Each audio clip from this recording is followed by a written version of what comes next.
జమ్మూ కాశ్మీర్లో ముష్కర్లు ఘాతుకానికి పాల్పడ్డారు. జమ్మూ కాశ్మీర్లోని పర్యాటక ప్రాంతమైనటువంటి పెహల్గాంలో కొంతమంది పర్యాటకుల్ని టార్గెట్గా చేసుకుని ముష్కర్లు విచక్షణారహితంగా కాల్పులు జరిపారు. ఆ కాల్పులలో 27 మంది పర్యాటకులు మరణించగా మరో 20 మంది క్షతగాత్రులయ్యారు. ఆ క్షతగాత్రులకి ఇప్పుడు చికిత్స అందుతోంది. అయితే ఈ పర్యాటకుల మీద విచక్షణారహితంగా కాల్పులు జరిపినటువంటి ముష్కర్లు ఎవరైతే ఉన్నారో వారి ఫోటోలను ఇప్పుడు భారత ప్రభుత్వం విడుదల చేసింది. వారి ఫోటోలను ఒకసారి మనం చూసి వారి పేర్లు ఏంటనేది విశ్లేషణ చేసుకునేటువంటి ప్రయత్నం చేద్దాం.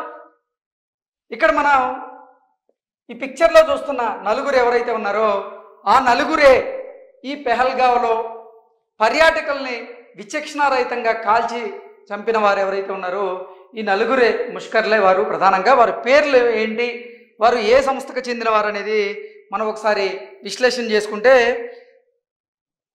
పెహల్గాంలో నిరాయుధులైనటువంటి పర్యాటకుల మీద దాడి చేసినటువంటి ముష్కర్లు వీరే అంటూ వీరిలో ఒకరు వచ్చేసి ఆసిఫ్ ఫుజీ, సులేమాన్ షా, అబూ తలహాగా అధికారులు గుర్తించారు.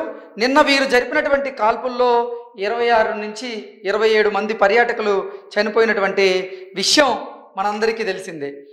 అసలు వీరు ఏ సంస్థకు చెందినవారు అనేది కనుక మనం ఒక్కసారి చూసేటువంటి ప్రయత్నం కనుక చేస్తే, వీరు టీఆర్ఎఫ్ అనేటువంటి ఉగ్రవాద సంస్థకు చెందినటువంటి ముష్కర్లు. వీరు టీఆర్ఎఫ్ అనేటువంటి ఉగ్రవాద సంస్థకు చెందినటువంటి ఉగ్రవాదులు. వీళ్ళ నలుగురే నిన్న పెహల్గాం ప్రాంతంలో జరిగినటువంటి ఈ ఉగ్రదాడి ఏదైతే ఉందో ఆ ఉగ్రదాడిలో ప్రధానమైనటువంటి పాత్రధారులు అంటూ కూడా మన భారత ప్రభుత్వం అలాగే ఆ విచారణ సంస్థలు కూడా వీళ్ళ నలుగురు పేర్లని తెరమీదకి తీసుకొచ్చింది. ఇక్కడ మనం చూసుకున్నట్లయితే అసలు వీరు ప్రధానంగా ఈ పెహల్గాం ప్రాంతాన్నే ఎందుకు ఎంచుకున్నారు దాడికి అనేది కనుక పూర్తి స్థాయిలో మనం పాయింట్ల వైజ్గా విశ్లేషణ కనుక చేసుకుంటే, పెహల్గాం ప్రాంతంలో భద్రత తక్కువ ఉండడం వల్ల వారు ఆ ప్రాంతాన్ని ఎంచుకున్నారా, లేదంటే అక్కడ పర్యాటకులు సందర్శకులు తాకిడి ఎక్కువగా ఉంటుంది కాబట్టి అక్కడ దాడి చేస్తే ఎక్కువ మంది మరణం బారిన పడేటువంటి అవకాశం ఉందని భావించి వీరు అక్కడ దాడి చేశారా, అసలు వీరి వ్యూహం ఏంటనేది మనం కొన్ని పాయింట్ల రూపంలో ఒకసారి విశ్లేషణ కనుక చేసుకుంటే, ఈ ప్రాంతం ఏదైతే ఉందో అది రిమోట్ మరియు భద్రత కొంచెం తక్కువగా ఉండేటువంటి ప్రాంతం కాబట్టి ఈ బైసరన్ లోయకి సంబంధించి 5 నుంచి 7 కిలోమీటర్ల దూరంలో ఒక సుందరమైనటువంటి ఓ ప్రాంతం ఉంది. ఆ ప్రాంతానికి పర్యాటకుల రద్దీ ఎక్కువగా ఉంటుంది. అక్కడ భద్రత కొంచెం తక్కువగా ఉంటుంది, పర్యాటకుల రద్దీ కొంచెం ఎక్కువగా ఉంటుంది. దానివల్ల ఈ ముష్కర్లు అక్కడ గనక దాడి చేస్తే ప్రభావం కొంచెం ఎక్కువగా ఉంటుంది అని వారు భావించారు. ఆ వ్యూహంతోనే వారు వ్యూహాత్మకంగా ఈ దాడికైతే పాల్పడ్డారు. అంటే కొంతమంది ప్రముఖులు చెప్తున్నటువంటి దాని ప్రకారంగా, కొంతమంది విశ్లేషకులు చెప్తున్నటువంటి దాని ప్రకారంగా ఈ ముష్కర్లు ఈ దాడికి సంబంధించి 2 నెలల నుంచే వారు వ్యూహరచన చేశారని, 2 నెలల కాలం నుంచే అసలు ఈ దాడి ఎలా చేయాలి, ఎక్కడ చేయాలి, ఏ ప్రాంతంలో చేస్తే దాని ప్రభావం ఎక్కువగా ఉంటుంది అనేది వ్యూహరచన చేసి ఒక పక్కా ప్రణాళిక ప్రకారంగా నిన్న పెహల్గాం ప్రాంతంలో వారు దాడికి పాల్పడినట్లుగా మనకైతే ఇంటెలిజెన్స్ సమాచారం అందుతుంది. మనకి ఓవరాల్గా చూసుకున్నట్లయితే కొన్ని పాయింట్లలో ప్రకారంగా చూసుకుందాం.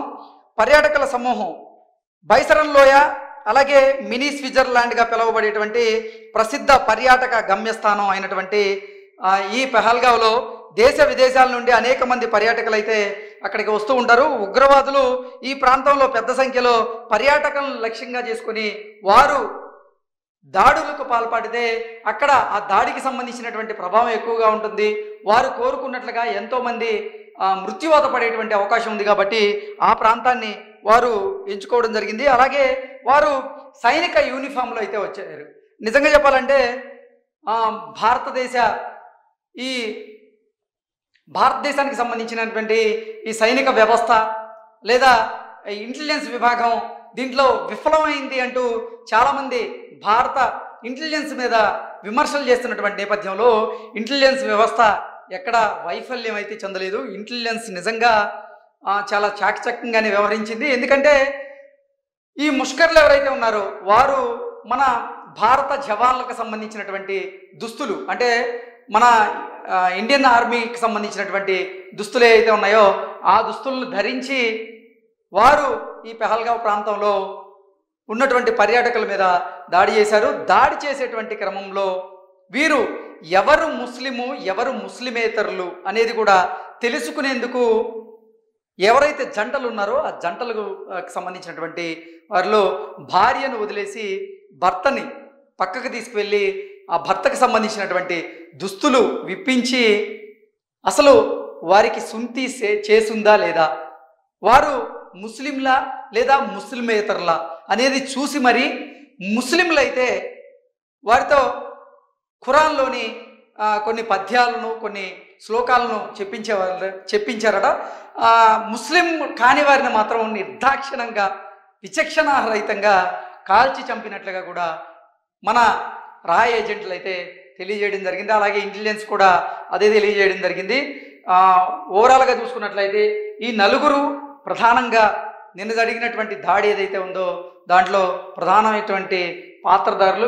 వీరు గతంలో కొన్ని దాడులు కూడా, అంటే భారత్తో పాటుగా కొన్ని దేశాల మీద జరిగినటువంటి దాడుల్లో కూడా ఈ నలుగురు పేర్లు ప్రముఖంగా ఉన్నట్లుగా కూడా కొన్ని వార్తలు అయితే వస్తున్నాయి. ఓవరాల్గా చూసుకున్నట్లయితే ఆ ప్రాంతంలో కొంచెం భద్రత తక్కువ ఉండడం వల్ల, అక్కడ మన సైనికులు కొంచెం తక్కువగా ఉండడం వల్ల, పర్యాటకుల రద్దీ ఎక్కువగా ఉండడం వల్ల ఆ ప్రాంతాన్ని ఎంచుకున్నారు. ఆ ప్రాంతంలో 5 నుంచి 6 కిలోమీటర్ల మేర మాత్రం ఒక పర్యాటక రంగంగా మినీ స్విట్జర్లాండ్గా దానికి పేరుంది కాబట్టి ఆ ప్రాంతాన్ని ఎంచుకుంటే ఆ ప్రాంతంలో మనం గనక దాడులు చేస్తే దాని ప్రభావం తీవ్రంగా ఉంటుంది, ఎక్కువ మంది చనిపోయేటువంటి అవకాశం ఉంటుందని భావించే పక్కా ప్రణాళికతో 2 నెలలుగా దీనికి వ్యూహ రచన చేసి మరి ఈ దాడికైతే పాల్పడ్డారు. ఇంకొకటి ఏంటంటే ఈ దాడితో ఈ కాశ్మీర్ ప్రాంతం మాదే అని చెప్పేటువంటి ప్రయత్నం అయితే చేశారు. కాశ్మీర్ ప్రాంతాన్ని మేము ఎట్టి పరిస్థితుల్లో వదులుకునేది లేదు అని చెప్పడానికే ఈ ముష్కర్లు నిన్న కాశ్మీరీ లోయని దాటి, అంటే భారత భూభాగంలోకి చొచ్చుకొని మరి వచ్చి ఇక్కడ మన పర్యాటకుల మీద వీరు దాడి చేయడం జరిగింది. నిన్న చూసుకున్నట్లయితే ఎంతోమంది క్షతగాత్రులు ఈరోజు ఆసుపత్రిలో చికిత్స పొందుతూ ఉన్నారు. వారు కూడా ప్రాణాలతో పోరాడుతూ ఉన్నారు. ఎంతోమంది క్షతగాత్రుల కుటుంబాలు మాత్రం ఈ ముష్కర్లని ఎట్టి పరిస్థితుల్లో వదలకూడదు. గతంలో పుల్వామా ఘటన తర్వాత భారత ప్రభుత్వం పాకిస్తాన్ భూగర్భంలో నుంచి ఎలా అయితే సర్జికల్ స్ట్రైక్స్ చేసిందో ఈసారి కూడా మనం ప్రతీకారం తీర్చుకొని తీరాల్సిందే అంటూ కూడా క్షతగాత్రుల కుటుంబాలు అయితే వారు డిమాండ్ చేస్తూ ఉన్నారు. అదే కాదు, 140 కోట్ల మంది భారతీయుల్లో 100 కోట్ల మందికి పైగా ఈ ఘటనకి మనం ప్రతీకారం తీర్చుకొని తీరాల్సిందే అంటూ డిమాండ్ చేస్తూ ఉన్నారు.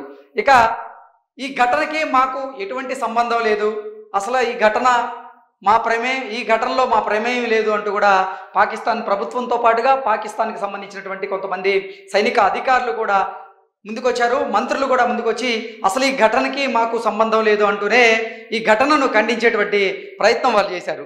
పాకిస్తాన్ ప్రమేయం లేకుండానే టిఆర్ఎఫ్ అనేటువంటి ఉగ్రవాద సంస్థ ఈ ఘటనకు పాల్పడిందా అంటే దీంట్లో ఎన్నో ప్రశ్నలు అయితే ఉంటాయి. పాకిస్తాన్ ప్రమేయం లేకుండా ఈ ఘటన జరిగేటువంటి అవకాశం అయితే ఎట్టి పరిస్థితుల్లో లేదు. ఎందుకంటే ఇంతకు ముందు ఈ ఉగ్రవాద సంస్థ ఏదైతే కొన్ని దాడులు చేసినాయో ఆ దాడుల్లో కూడా వీళ్ళలో 2 పేర్లు ప్రముఖంగా అయితే వినపడ్డాయి. కాబట్టే పాకిస్తాన్కి సంబంధించినటువంటి ప్రభుత్వ అధికారుల సహాయంతోనే ఈ ఉగ్రదాడి జరిగింది అంటూ కొంతమంది అంతర్జాతీయ విశ్లేషకులైతే వారి శైలిలో విశ్లేషణను అందజేస్తూ ఉన్నారు. ఏది ఏమైనప్పటికీ భారత ప్రభుత్వం మాత్రం ఈ ఘటనను చాలా సీరియస్గా తీసుకుంది. దీనికి కారణం ఏంటి అంటే అమెరికా ఉపాధ్యక్షుడు భారత పర్యటనలో ఉన్నటువంటి సమయంలో ఈ దాడి జరిగింది. అంటే ముష్కర్లు లేదా ఈ ఉగ్రవాద సంస్థ భారతదేశంలో భద్రత లేదు అనేది ఇతర దేశాలకు ప్రూవ్ చేసేటువంటి ప్రయత్నం చేశారు. అందులో భాగంగానే ఇటువంటి ఘటన జరిగి ఉండొచ్చు అంటూ కొంతమంది అనుమానాన్ని వ్యక్తం చేస్తూ ఉంటే, మరికొంతమంది మాత్రం లేదు, కేవలం కాశ్మీర్ కోసం మాత్రమే ఈ పోరాటం చేస్తున్నారు ముష్కర్లు అంటూ మరికొంతమంది వారిదైన శైలిలో విశ్లేషణ చేస్తూ ఉన్నారు. ఏది ఏమైనప్పటికీ ఈ ముష్కర్లు చేసినటువంటి ఈ ఘటన ఏదైతే ఉందో దీని పట్ల భారతీయులతో పాటుగా ఇతర దేశాలకు సంబంధించినటువంటి అధ్యక్షులు కూడా దీన్ని ఖండిస్తూ ఉన్నారు. దీని తీవ్రత అంటే మన భారత ప్రభుత్వం ప్రతీకారం తీర్చుకుంటుందా లేదా, అసలు కౌంటర్ అటాక్ ఉంటుందా లేదా అనేది పక్కన పెడితే, మోదీ ప్రధానిగా మారిన తర్వాత మాత్రం నిజంగా ఉగ్రవాద సంస్థలు భారత్ మీద దాడులు చేయడానికి కొంత ఆలోచించాయి. పుల్వామా ఘటన తరువాత ఎప్పుడైతే భారత ప్రభుత్వం సర్జికల్ స్ట్రైక్స్ చేసిందో ఆ తరువాత అసలు భారతదేశంలో ఈ ఉగ్రవాద సంస్థలు దాడులు చేసేందుకైతే భయపడ్డాయి. అయితే నిన్న అదునుగా చూసుకొని వారు విచక్షణారహితంగా భారతీయ పర్యాటకులని కాల్చి చంపినటువంటి నేపథ్యంలో ఎట్టి పరిస్థితుల్లో ఈ ముష్కర్లను మాత్రం వదిలేది లేదు, వదిలేటువంటి ప్రసక్తే లేదు. అందులో భాగంగానే సౌదీ అరేబియా పర్యటనలో ఉన్నటువంటి ప్రధాని మోదీ గారు కూడా భారతదేశానికి తిరిగి వచ్చారు. అత్యవసరమైనటువంటి సమావేశం వాళ్ళు ఏర్పాటు చేసుకున్నారు. తర్వాత అసలు మనం ఏం చేయాలి అనేది కూడా వారు ఆ అంశాల మీద కూలంకుషంగా వారు చర్చలు జరుపుతున్నట్లుగా కూడా తెలుస్తూ ఉంది. ఏది ఏమైనప్పటికీ భారత ప్రభుత్వం నుంచి మాత్రం ఈ ముష్కర్లకి ఈ ఉగ్రవాద సంస్థకి ఖచ్చితంగా గట్టి ఎన్కౌంటర్ లేదా మన సైడ్ నుంచి ఖచ్చితంగా కౌంటర్ ఇచ్చేటువంటి ప్రయత్నం అయితే ఉంటుంది అంటూ కూడా చాలామంది అయితే అభిప్రాయాన్ని వ్యక్తం చేస్తూ ఉన్నారు. Thank you so much.